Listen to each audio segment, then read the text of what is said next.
শ্রী পরমাত্মনে নমঃ। যথার্থ গীতা, শ্রীমদ্ ভগবদ গীতা, অথ পঞ্চদশ অধ্যায়। মহাপুরুষগণ বিভিন্ন দৃষ্টান্ত দ্বারা সংসারকে বোঝাবার চেষ্টা করেছেন। কেউ সংসার অরণ্য বলেছেন, কেউ সংসার সাগর বলেছেন।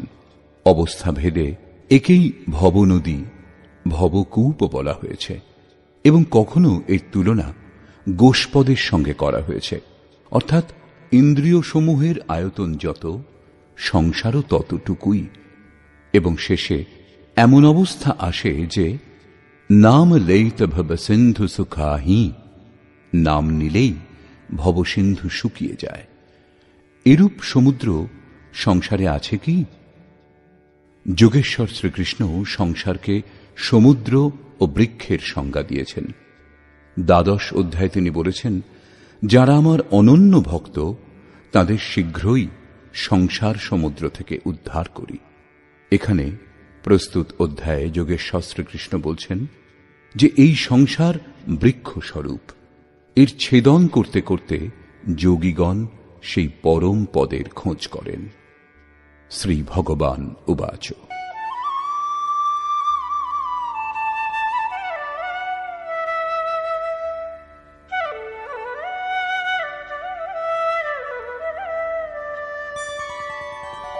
ঊর্ধ্বমূলমধঃশাখম অশ্বত্থম প্রাহুরব্যয়ম ছন্দাংসি যস্য পর্ণানি যস্তম বেদ স বেদবিৎ।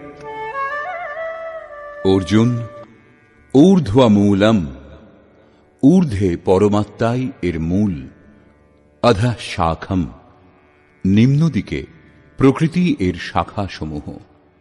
এইরূপ সংসাররূপী অশ্বত্থ বৃক্ষকে অবিনাশী বলা হয়। বৃক্ষ আশ্বাহ, অর্থাৎ কাল পর্যন্তও যে থাকবেই এটা বলা যায় না। যে কোনো সময় ছেদন হতে পারে, কিন্তু অবিনাশী বলা হয়। শ্রীকৃষ্ণের অনুসারে অবিনাশী বস্তু দুটি, এক সংসার রূপ বৃক্ষ অবিনাশী, এবং দ্বিতীয় তার থেকেও শ্রেষ্ঠ পরম অবিনাশী। এই অবিনাশী সংসার রূপ বৃক্ষের পাতা বেদকে বলা হয়েছে। যিনি এই সংসার রূপ বৃক্ষকে জানেন তিনি বেদজ্ঞ। যিনি এই সংসার বৃক্ষকে জানেন তিনি বেদজ্ঞাতা। গ্রন্থ পাঠকরা জানেন না। গ্রন্থ পাঠ করলে সেই পথে এগিয়ে যাবার প্রেরণা লাভ হয় মাত্র। পত্রসমূহের স্থানে বেদের কি প্রয়োজন?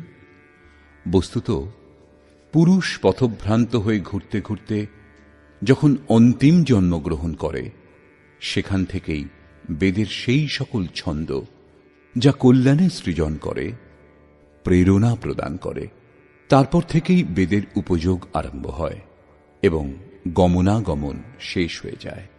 তিনি স্বরূপের দিকে এগিয়ে যান এবং অধশ্চোর্ধ্বং প্রসৃতাস্তস্য শাখা গুণপ্রবৃদ্ধা বিষয়প্রবালাঃ অধশ্চ মূলান্যনুসন্ততানি কর্মানুবন্ধীনি মনুষ্যলোকে।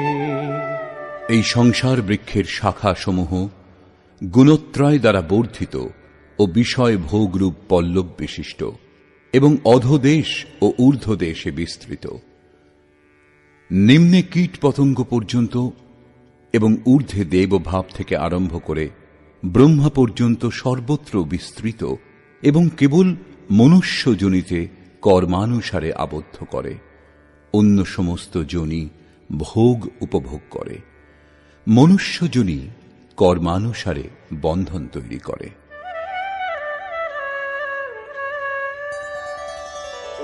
ন রূপমস্যেহ তথোপলভ্যতে নান্তো ন চাদির্ন চ সম্প্রতিষ্ঠা অশ্বত্থমেনম সুবিরূঢ়মূলম असङ्गशस्त्रेण दृढेन चित्वा। কিন্তু এই সংসার বৃক্ষের রূপ যেমন বলা হয়েছে তেমন দেখা যায় না, কারণ এর আদি নেই ও অন্তও নেই, এবং এর স্থিতিও উত্তম নয়, কারণ এই বৃক্ষ পরিবর্তনশীল। এই দৃঢ়মূল সংসার বৃক্ষকে দৃঢ় অসঙ্গ শস্ত্রেণ, অসঙ্গ অর্থাৎ বৈরাগ্যরূপ অস্ত্র দ্বারা ছেদন করতে হবে। এমন নয় যে অশ্বত্থের মূলে পরমাত্মা বাস করেন, অথবা অশ্বত্থ পাতা বেদ আর শুরু করে দিলেন বৃক্ষের পূজা। এই সংসার বৃক্ষের মূল স্বয়ং পরমাত্মাই বীজ রূপে প্রসারিত, তাহলে কি তাও ছেদন হবে? দৃঢ় বৈরাগ্য দ্বারা এই প্রকৃতির সম্বন্ধ বিচ্ছেদ হয়, একেই ছেদন বলা হয়। ছেদন করে কি করা হবে?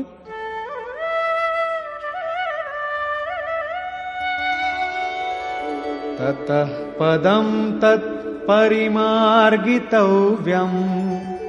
यस्मिन् गता न निवर्तन्ति भूयः तमेव चाद्यं पुरुषं प्रपद्ये यतः प्रवृत्ति प्रसृता पुराणी। দৃঢ় বৈরাগ্য দ্বারা সংসার বৃক্ষকে ছেদন করে সেই পরম পদ পরমেশ্বরের উত্তম রূপে অন্বেষণ করতে হয়, যাকে প্রাপ্ত হলে সংসারের আর পুনরাবৃত্তি হয় না, অর্থাৎ পূর্ণ নিবৃত্তি লাভ হয়। কিন্তু তার অন্বেষণ কিরূপে সম্ভব? যোগেশ্বর বলছেন, এর জন্য সমর্পণ আবশ্যক। যে পরমেশ্বর হতে পুরাতন সংসার বৃক্ষের প্রবৃত্তি বিস্তৃত, সেই আদি পুরুষ পরমাত্মার শরণাগত আমি। তাঁর শরণাগত না হলে বৃক্ষ লুপ্ত হবে না। এখন শরণাগত বৈরাগ্যে স্থিত পুরুষ কিরূপে বুঝবেন যে বৃক্ষ ছেদন হয়েছে? তার পরিচয় কি? এই প্রসঙ্গে বলছেন, নির্মাণ মোহাজিত সঙ্গ দোষা অধ্যাত্ম নিত্যা বিনিবৃত্ত কামা দ্বন্দ্বৈর্বিমুক্তাঃ সুখ দুঃখ সংজ্ঞৈর গচ্ছন্ত্যমূঢ়াঃ পদমব্যয়ম তৎ। উপরোক্ত প্রকার সমর্পণ দ্বারা যাদের মোহ ও মান নষ্ট হয়েছে, যারা আসক্তিরূপ সঙ্গদোষ জয়ী, অধ্যাত্ম নিত্যা পরমাত্মার স্বরূপে যাদের নিরন্তর স্থিতি, যাদের কামনা নিবৃত্ত হয়েছে এবং সুখ দুঃখরূপ দ্বন্দ্ব থেকে বিমুক্ত জ্ঞানীগণ সেই অবিনাশী পরম পদ প্রাপ্ত হন। যতক্ষণ এই অবস্থা লাভ না হয় ততক্ষণ সংসার বৃক্ষ ছেদন হয় না। বৈরাগ্যের প্রয়োজন এত দূর পর্যন্তই। সেই পরম পদের স্বরূপ কি যা লাভ করা হয়? ন তদ্ভাসয়তে সূর্যো ন শশাঙ্কো ন পাবকঃ যদ্গত্বা ন নিবর্তন্তে তদ্ধাম পরমম মম। সেই পরম পদকে সূর্য, চন্দ্র ও অগ্নি প্রকাশ করতে পারে না। যাকে লাভ করলে সংসারে আর পুনর্জন্ম হয় না, সেটাই আমার পরম ধাম, অর্থাৎ তাদের পুনর্জন্ম হয় না। এই পদ লাভ করার অধিকার সকলের সমান। এই প্রসঙ্গে বলছেন,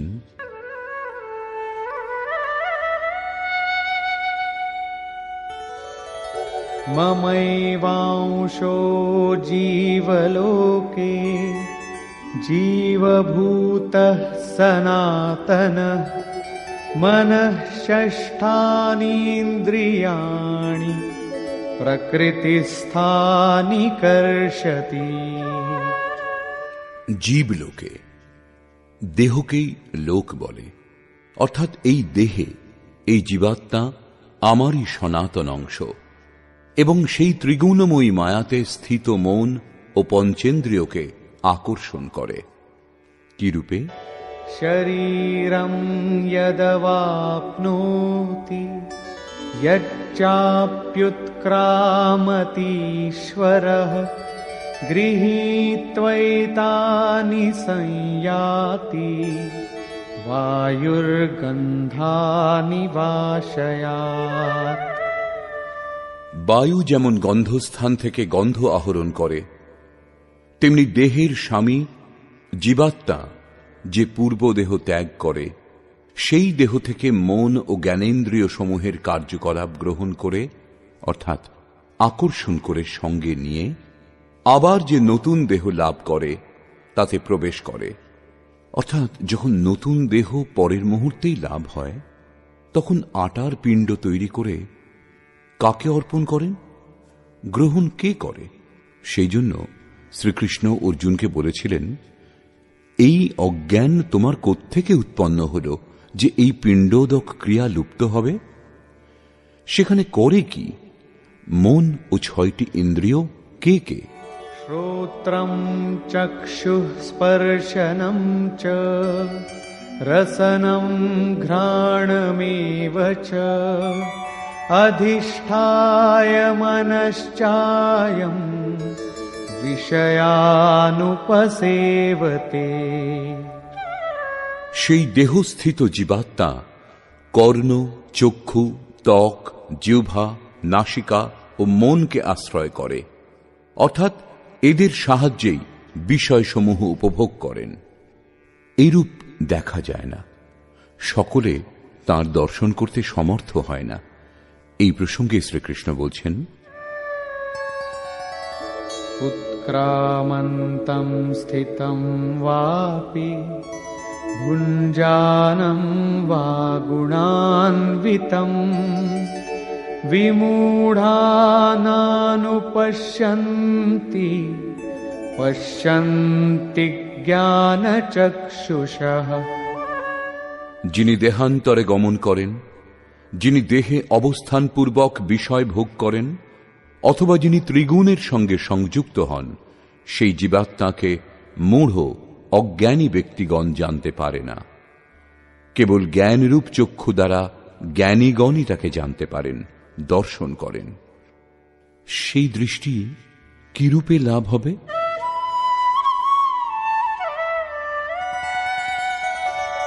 यतन्तो योगिनश्चैनं पश्यन्त्यात्मन्यवस्थितं यतन्तोऽप्यकृतात्मानो नैनं पश्यन्त्यचेतसः। যোগীগণ স্বীয় হৃদয়ে চিত্তকে সর্বদিক থেকে একত্র করে এই আত্মাকে যত্নপূর্বক প্রত্যক্ষ দর্শন করেন। কিন্তু অকৃতার্থ আত্মা যাদের, অর্থাৎ মলিন অন্তঃকরণ যাদের, সেই অজ্ঞানীগণ যত্নশীল হলেও এই আত্মাকে জানতে পারে না, কারণ তাদের অন্তঃকরণ বাহ্য প্রবৃত্তিসমূহে বিক্ষিপ্ত। চিত্তকে সর্বদিক থেকে একত্র করে অন্তরাত্মাতে যত্নশীল ভাবুকগণই তাকে লাভ করার যোগ্য হন। অতএব অন্তঃকরণ থেকে নিরন্তর সুমিরন আবশ্যক। এখন সেই মহাপুরুষগণের স্বরূপে যে সমস্ত বিভূতি লাভ হয়, যা পূর্বেও বলেছেন, সেই সকলের ওপর আলোকপাত করলেন।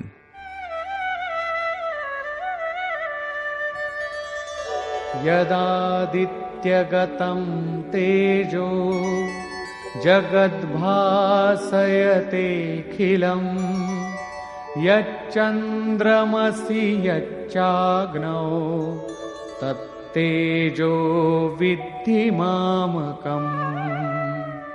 যে জ্যোতি সূর্যে স্থিত হয়ে সমগ্র জগৎকে প্রকাশ করে, যে তেজ চন্দ্রে ও অগ্নিতে আছে, সেই জ্যোতি তুমি আমার জানবে। এখন সেই শক্তির কি কাজ, সেই প্রসঙ্গে বলছেন, গামাবিশ্য চ ভূতানি ধারয়াম্যহমোজসা পুষ্ণামি চৌষধীঃ সর্বাঃ সোমো ভূত্বা রসাত্মকঃ। আমি পৃথিবীতে প্রবেশ করে স্বীয় শক্তি দ্বারা ভূত সকলকে ধারণ করি এবং চন্দ্রে রস স্বরূপ হয়ে সকল বনস্পতিদের পুষ্ট করি।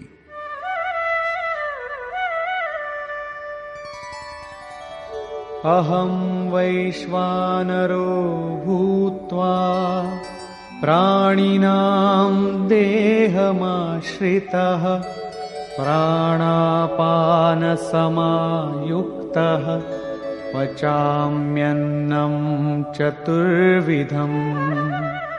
আমি প্রাণীগণের দেহে অগ্নিরূপে স্থিত হয়ে প্রাণ ও অপান বায়ুর সঙ্গে সংযুক্ত হয়ে 4 প্রকার খাদ্য পরিপাক করি। চতুর্থ অধ্যায়ে যোগেশ্বর শ্রীকৃষ্ণ স্বয়ং ইন্দ্রিয়াগ্নি, সংযমাগ্নি, যোগাগ্নি, প্রাণ অপানাগ্নি, ব্রহ্মাগ্নি ইত্যাদি 13-14টি অগ্নির উল্লেখ করেছেন। এদের সকলের পরিণাম জ্ঞান রূপেই পরিভাষিত হয়েছে। জ্ঞানকেই অগ্নি বলা হয়। শ্রীকৃষ্ণ বলছেন, এইরূপ অগ্নিস্বরূপ হয়ে প্রাণ ও অপানের সঙ্গে সংযুক্ত হয়ে 4 প্রকার বিধি দ্বারা জপ সর্বদা নিঃশ্বাস প্রশ্বাসে হয়। জপের 4 বিধি বৈখরী, মধ্যমা, পশ্যন্তী ও পরা। এই 4 বিধি দ্বারা প্রস্তুত অন্নকে আমি পরিপাক করি।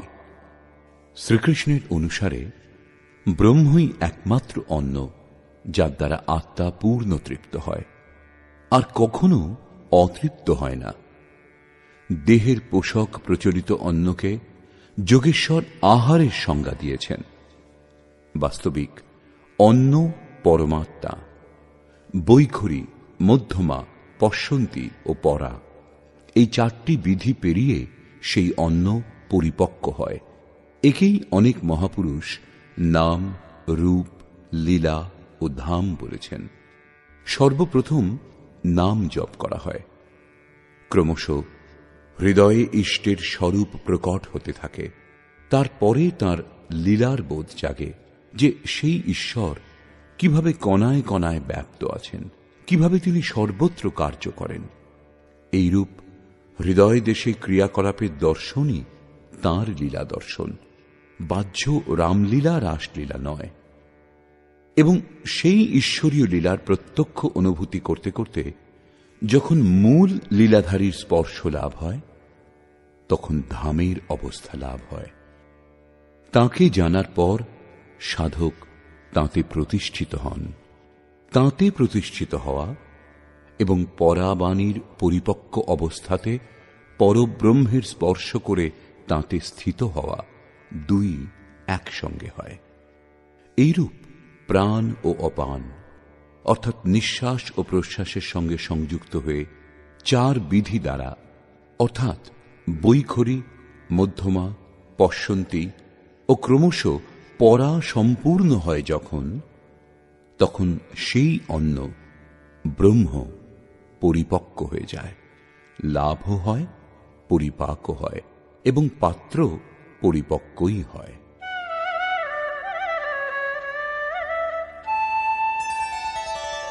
सर्वस्य चाहं हृदि सन्निविष्टो मत्तः स्मृतिर्ज्ञानमपोहनं च वेदैश्च सर्वैरहमेव वेद्यो वेदान्तकृद्वेदविदेम चाहम्। আমি সকল প্রাণীর হৃদয়ে অন্তর্যামী রূপে স্থিত আছি। আমার দ্বারাই স্বরূপের স্মৃতি উৎপন্ন হয়। স্মৃতি সুরতি, যে তত্ত্ব পরমাত্মা বিস্মৃত তাঁর স্মরণ হয়ে আসা, এই লক্ষণ প্রাপ্তিকালের। স্মৃতির সঙ্গে জ্ঞান অর্থাৎ সাক্ষাৎকার এবং অপৌহানম অর্থাৎ সকল বাধা আমার দ্বারাই শান্ত হয়। সকল বেদ মধ্যে যা জানার যোগ্য তা আমি। বেদান্তের কর্তা অর্থাৎ বেদস্য অন্তঃ স বেদান্ত পৃথক ছিলেন, তবেই তো অনুভব হল। যখন জানার সঙ্গে সঙ্গে সেই স্বরূপে প্রতিষ্ঠিত হয়েছেন, তখন আর কে কাকে জানতে চাইবেন? বেদান্তের কর্তা আমি এবং বেদবিদ সেও আমি, বেদের জ্ঞাতাও আমি। অধ্যায়ের আরম্ভে তিনি বলেছিলেন যে এই সংসার বৃক্ষের ন্যায়, ঊর্ধ্বে পরমাত্মা মূল এবং নিম্নে প্রকৃতি পর্যন্ত বিস্তৃত তার শাখাসমূহ। যিনি এই মূল থেকে প্রকৃতির বিভাজন করে একে জানেন, মূল সহ জানেন, তিনিই বেদবিদ। এখানে যোগেশ্বর বলছেন যে আমি বেদবিদ। শ্রীকৃষ্ণ নিজের তুলনা বেদজ্ঞ মহাপুরুষগণের সঙ্গে করলেন। শ্রীকৃষ্ণ তত্ত্বজ্ঞ মহাপুরুষ, যোগীগণের মধ্যে পরম যোগী ছিলেন। এই প্রশ্ন এখানেই সম্পূর্ণ হল। এখন বলছেন যে এই সংসারে পুরুষের স্বরূপ দুই প্রকারের। দ্বাবিমৌ পুরুষৌ লোকে ক্ষরশ্চাক্ষর এব চ ক্ষরঃ সর্বাণি ভূতানি কূটস্থোক্ষর উচ্যতে। অর্জুন, এই সংসারে পুরুষ দুই প্রকারের হয়। এক ক্ষর, ক্ষয়শীল, পরিবর্তনশীল, এবং দ্বিতীয় অক্ষর, অক্ষয়, অপরিবর্তনশীল। তন্মধ্যে সকল ভৌত প্রাণীগণের শরীর বিনাশশীল, আজ আছে কাল থাকবে না। এরাই ক্ষর পুরুষ, এবং সাধনের দ্বারা যার মন ও ইন্দ্রিয় সমূহ নিরুদ্ধ, অর্থাৎ যার ইন্দ্রিয় সমূহ কূটস্থ, তাকে অক্ষর বলা হয়। এই কূটস্থ পুরুষকেই অবিনাশী বলা হয়। এখন আপনি স্ত্রী অথবা পুরুষ যাই হন না কেন, যদি দেহ ও দেহের উৎপত্তির কারণ সংস্কারের ক্রম বিদ্যমান, তাহলে আপনি ক্ষর পুরুষ। এবং যদি মন ও ইন্দ্রিয় সমূহ কূটস্থ হয়ে যায়, তাহলে আপনি অক্ষর পুরুষ। কিন্তু এটিও পুরুষের অবস্থা বিশেষই। এই দুইয়ের থেকেও শ্রেষ্ঠ এক অন্য পুরুষও আছেন। উত্তমঃ পুরুষস্ত্বন্যঃ পরমাত্মেত্যুদাহৃতঃ यो লোকত্রয়মাবিশ্য বিভর্ত্যব্যয় ঈশ্বরঃ। এই উভয় পুরুষ থেকে ভিন্ন অতি উত্তম পুরুষ অন্য একজন আছেন, যিনি ত্রিলোকে অবস্থিত হয়ে সকলের ধারণ পোষণ করেন, এবং তাকে অবিনাশী, পরমাত্মা, ঈশ্বর বলা হয়েছে। পরমাত্মা অব্যক্ত, অবিনাশী, পুরুষোত্তম, এইসব শব্দ তাঁর পরিচায়ক। বস্তুত তিনি পৃথক, অর্থাৎ অনির্বচনীয়। ক্ষর অক্ষর থেকে অতীত মহাপুরুষের চূড়ান্ত অবস্থা এটা, যাকে পরমাত্মা, পুরুষোত্তম এমন সব শব্দ দ্বারা ইঙ্গিত করা হয়েছে। কিন্তু তিনি অন্য, অর্থাৎ অনির্বচনীয়। সেই স্থিতিতে যোগেশ্বর শ্রীকৃষ্ণ নিজেরও পরিচয় দিলেন। यस्मात्क्षरमतीतोऽहम् अक्षरादपि चोत्तमः अतोऽस्मि लोके वेदे च प्रथितः पुरुषोत्तमः। আমি উপরোক্ত বিনাশশীল, পরিবর্তনশীল, ক্ষেত্র থেকে সর্বথা অতীত এবং অক্ষর, অবিনাশী, কূটস্থ পুরুষ থেকেও উত্তম। সেই জন্য লোক ও বেদে আমি পুরুষোত্তম নামে প্রসিদ্ধ।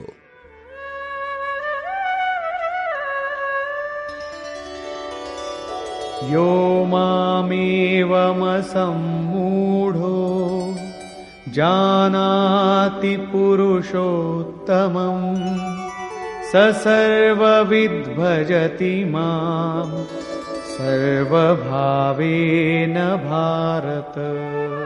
হে ভারত, উপরোক্ত এই প্রকার যে জ্ঞানী পুরুষ আমাকে, পুরুষোত্তমকে সাক্ষাৎ জানেন, তিনি সর্বজ্ঞ পুরুষ। তিনি সর্বপ্রকারে পরমাত্মারূপ আমাকেই ভজনা করেন। তিনি আমার থেকে পৃথক নন। यो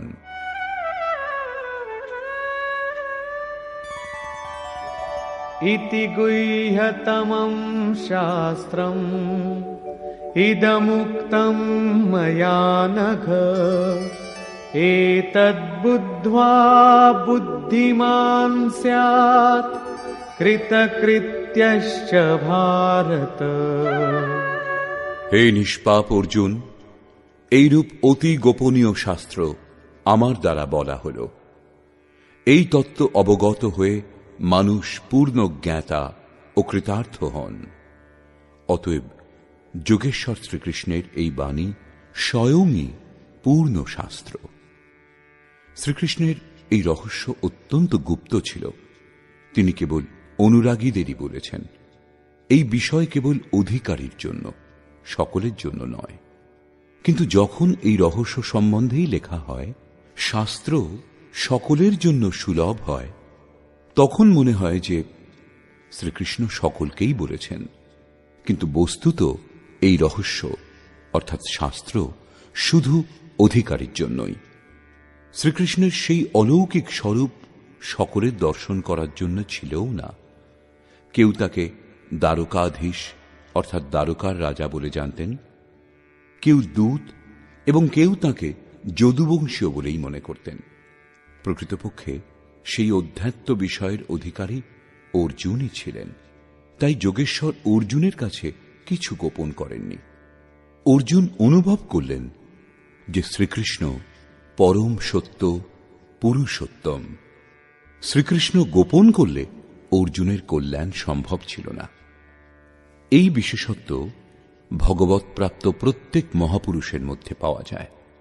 রামকৃষ্ণ পরমহংসদেব একবার খুব আনন্দিত হয়েছিলেন। তখন ভক্তগণ জিজ্ঞাসা করেছিলেন, আজ আপনি যে খুব আনন্দিত? তিনি বলেছিলেন, আজ আমি সেই পরমহংস হয়ে গেছি। তার সমকালীন কোন শ্রেষ্ঠ মহাপুরুষ পরমহংস ছিলেন, তিনি তার দিকেই ইঙ্গিত করেছিলেন। কিছুক্ষণ পর তিনি অনুগামী সাধকদের, যারা কায়মনোবাক্যে বৈরাগ্যের আশায় তাঁর অনুগামী, তাদের বলেছিলেন, দেখো, তোমরা আর সন্দেহ করো না, আমি সেই রাম যিনি ত্রেতাযুগে আবির্ভূত হয়েছিলেন। আমি সেই কৃষ্ণ যিনি দাপর যুগে আবির্ভূত হয়েছিলেন। আমি তাঁদেরই পবিত্র আত্মা, সেই স্বরূপ।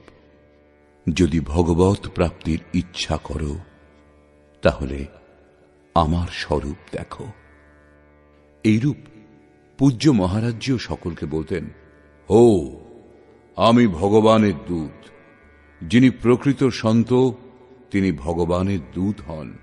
আমাদের দ্বারাই তাঁর সন্ধান পাওয়া যায়।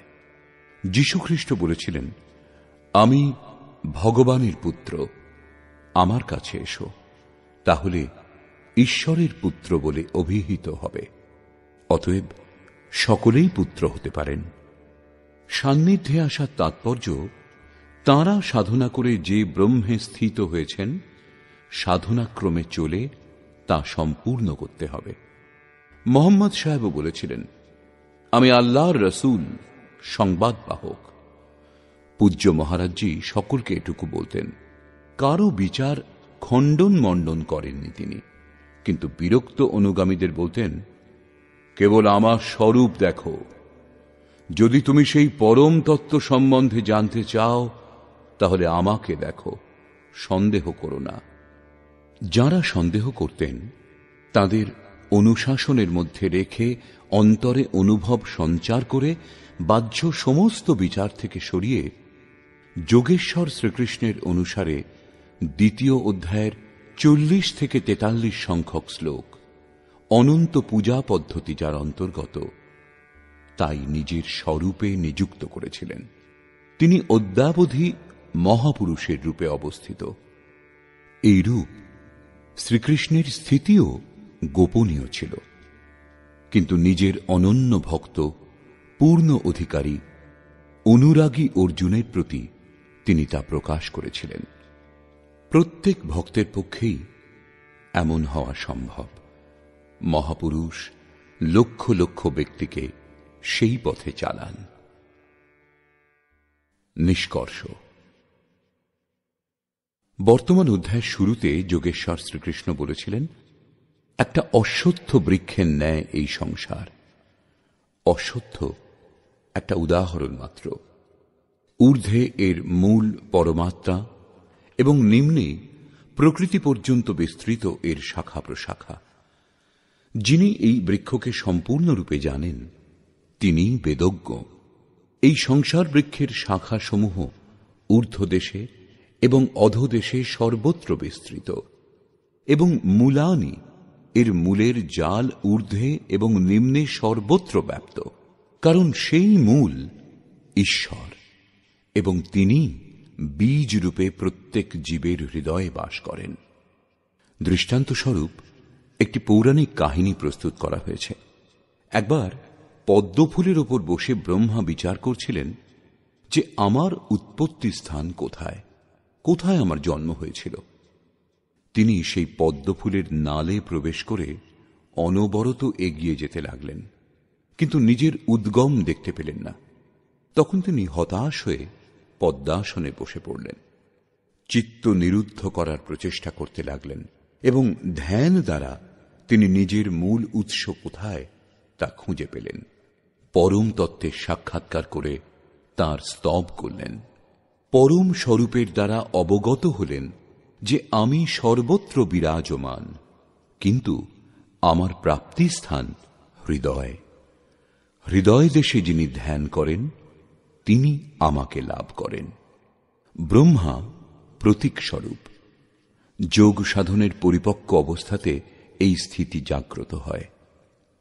ঈশ্বর লাভে প্রবৃত্ত ব্রহ্মবিদ্যার সঙ্গে সংযুক্ত বুদ্ধিকেই ব্রহ্মা বলা হয়। পদ্মফুল জলে অবস্থিত হয়েও নির্মল ও নির্লিপ্ত থাকে।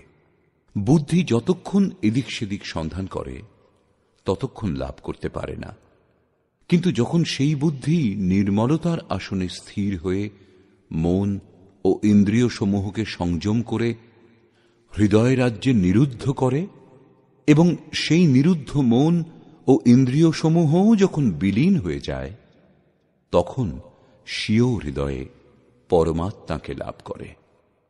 যোগেশ্বর শ্রীকৃষ্ণের অনুসারে সংসার বৃক্ষস্বরূপ, যার মূল এবং শাখাসমূহ সর্বত্র বিস্তৃত। কর্মানুবন্ধীনি মনুষ্য লোকে, কর্মানুসারে কেবল মনুষ্য যোনিতে বন্ধন তৈরি করে, আবদ্ধ করে। অন্য যোনিতে যাদের জন্ম হয় তারা কর্মের অনুসারে ভোগ উপভোগ করে। অতএব দৃঢ় বৈরাগ্যরূপ শস্ত্র দ্বারা এই সংসার বৃক্ষকে তুমি ছেদন করো এবং সেই পরম পদের অনুসন্ধান করো যে মহর্ষিগণ তাকে লাভ করেছেন, তাদের পুনর্জন্ম হয় না। কিরূপে জানা যাবে যে সংসার বৃক্ষ ছেদন হয়েছে? যোগেশ্বর বলছেন, যিনি মান ও মোহমুক্ত, যিনি সঙ্গদোষ জয় করেছেন, যার কামনা নিবৃত্ত হয়েছে এবং যিনি দ্বন্দ্ব থেকে মুক্ত, তিনি সেই পরম তত্ত্ব লাভ করেন। সেই পরম পদকে সূর্য, চন্দ্র বা অগ্নি কেউ প্রকাশিত করতে পারে না। সেই পদ স্বয়ং প্রকাশ স্বরূপ, যাকে লাভ করলে সংসারে আর ফিরে আসতে হয় না। সেটাই আমার পরম ধাম। এই ধাম লাভ করার অধিকার সকলের আছে, কারণ এই জীবাত্মা আমারই শুদ্ধ অংশ। জীবাত্মা দেহত্যাগের সময় মন ও 5টি জ্ঞানেন্দ্রিয়কে সঙ্গে নিয়ে যায়, অর্থাৎ নতুন দেহে প্রবেশ করে। সংস্কার সাত্ত্বিক হলে সাত্ত্বিক স্তরে গিয়ে পৌঁছয়, রাজসিক হলে মধ্যম স্থানে এবং তামসিক হলে জঘন্য যোনিতে জন্ম হয়।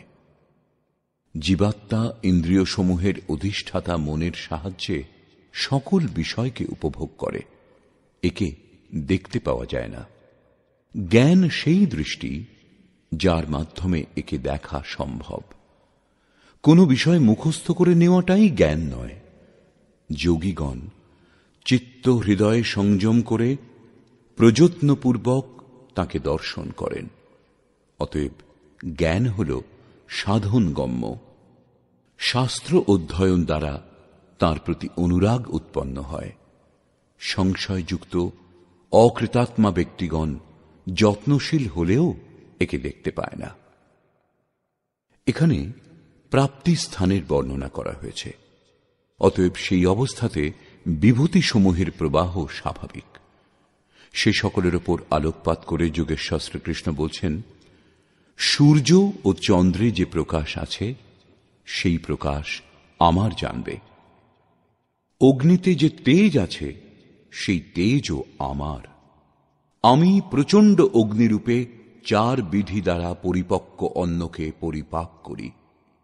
শ্রীকৃষ্ণের বাণীতে অন্ন একমাত্র ব্রহ্ম, অন্নম ব্রহ্মেতি ব্যজানাৎ, যাকে লাভ করে এই আত্মা পূর্ণ তৃপ্ত হয়। বৈখরি থেকে পরা পর্যন্ত পূর্ণ পরিপক্ক হয়ে অন্ন পরিপাক হয়ে যায়, সেই পাত্র বিলীন হয়। এই অন্ন আমিই পরিপাক করি, অর্থাৎ সদ্গুরু রথী না হলে এই উপলব্ধি সম্ভব নয়। এই বিষয়ের উপর জোর দিয়ে যোগেশ্বর শ্রীকৃষ্ণ পুনরায় বললেন, সকল প্রাণীর অন্তর্দেশে অবস্থিত হয়ে আমি স্মৃতি প্রদান করি, বিস্মৃত স্বরূপের স্মৃতি প্রদান করি। স্মৃতির সঙ্গে যে জ্ঞান লাভ হয় তা আমি। এই জ্ঞান লাভের পথে যে বাধা উপস্থিত হয় সেই বাধা আমিই দূর করি। আমি জ্ঞাতব্য এবং বিদিত হলে জ্ঞানের অন্তর্কর্তাও আমি। আমি বেদবিদ। কে কাকে জানবার জন্য প্রযত্নশীল হবে? অধ্যায়ের প্রারম্ভে বলেছিলেন, যিনি সংসার বৃক্ষকে সম্পূর্ণরূপে জানেন তিনিই বেদবিদ। যিনি এই সংসার বৃক্ষকে ছেদন করেন তিনি একে জানতে পারেন। এখানে বলছেন, আমি বেদবিদ পুরুষোত্তম, তাঁকে লাভ করার অধিকার মানব মাত্রেরই। পরিশেষে বললেন, 2 প্রকারের পুরুষ এই পৃথিবীতে আছে। সকল ভূত প্রাণীর দেহ খড়। মন যখন কুটস্থ হয় তখন এই পুরুষকেই অক্ষর বলা হয়। অক্ষর হলেও এখনো তা দ্বন্দ্বাত্মক এবং এর থেকেও শ্রেষ্ঠ, যাকে পরমাত্মা, পরমেশ্বর, অব্যক্ত ও অবিনাশী বলা হয়, তিনি সম্পূর্ণ ভিন্ন। এই অবস্থা খর অক্ষরের ঊর্ধ্বে, একেই পরম স্থিতি বলা হয়। এর সঙ্গে তুলনা করে বললেন, আমিও খর অক্ষরের ঊর্ধ্বে, আমি সেই, তাই লোকে আমাকে পুরুষোত্তম বলে। এইরূপ যারা উত্তম পুরুষকে জানেন সেই জ্ঞানী ভক্তগণ সদা আমার ভজনা করেন। তাদের জ্ঞানে পার্থক্য নেই। অর্জুন, এই অত্যন্ত গোপনীয় রহস্য সম্বন্ধে আমি তোমাকে বললাম। ভগবৎপ্রাপ্ত মহাপুরুষগণ সকলের সম্মুখে এ সমস্ত কথা বলেন না, কিন্তু অধিকারী ভক্তের কাছে কিছু গোপনও করেন না। গোপন করলে ভক্তের কল্যাণ কি করে হবে? বর্তমান অধ্যায়ে আত্মার 3টি স্থিতির বর্ণনা খর, অক্ষর এবং অতি উত্তম পুরুষের রূপে স্পষ্ট করা হয়েছে, যেমন এর আগে কোনো অধ্যায় বলা হয়নি। অতএব